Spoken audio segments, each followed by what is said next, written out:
When the United States annexed Texas in 1845, it did more than expand the nation's borders. It reignited a fierce debate over the future of slavery and set the stage for war. The Mexican-American War, fought from 1846 to 1848, became one of the most consequential conflicts in American history. It fulfilled the dream of manifest destiny, the belief that the United States was destined to stretch from the Atlantic to the Pacific. But it also reopened the question that would soon tear the nation apart: would slavery expand into the new Western lands? In 1844, James K. Polk was elected president on a platform of expansion. He promised to annex Texas, settle the Oregon boundary with Britain, and acquire California from Mexico.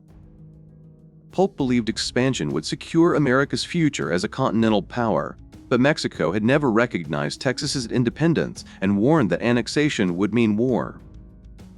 When the U.S. admitted Texas as a state in December 1845, the dispute immediately turned deadly as tensions intensified between the two nations.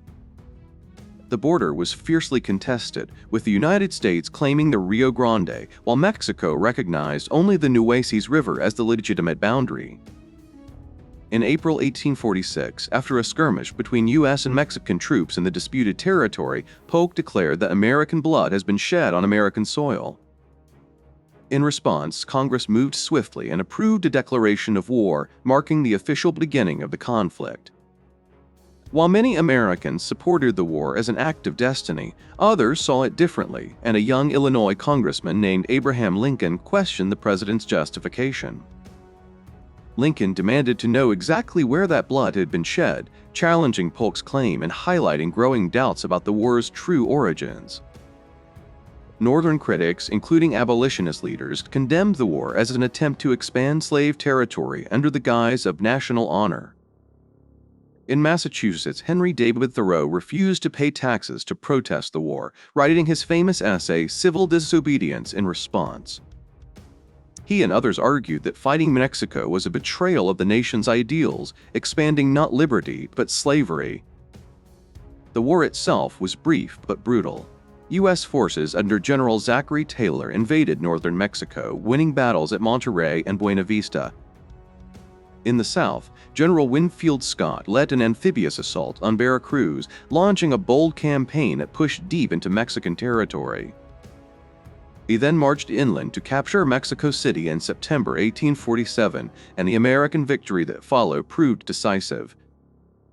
In February 1848, the two nations signed the Treaty of Guadalupe Hidalgo, through which the United States gained vast new territories, what is now California, Nevada, Utah, Arizona, New Mexico, and parts of Colorado and Wyoming. In exchange for this enormous land cession, the United States paid Mexico $15 million, marking a settlement that reshaped the continent and ended the Mexican-American War.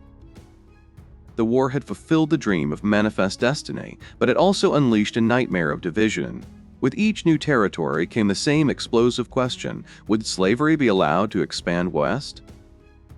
In 1846, even before the war ended, a Democratic congressman named David Wilmot introduced the Wilmot Proviso, a proposal to ban slavery in any territory acquired from Mexico.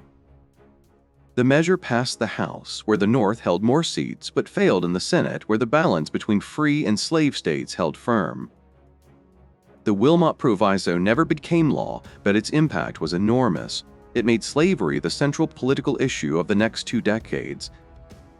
The once unified Democratic Party split along sectional lines, and new political coalitions began to form around the question of slavery's expansion. For the South, the Mexican-American War had proven that the Union could grow, but only if it protected their property rights and enslaved people.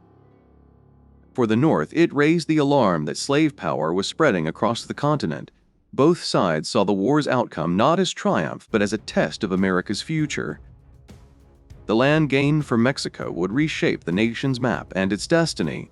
But instead of unity, expansion brought division, fueling the conflict that the Missouri Compromise had only delayed.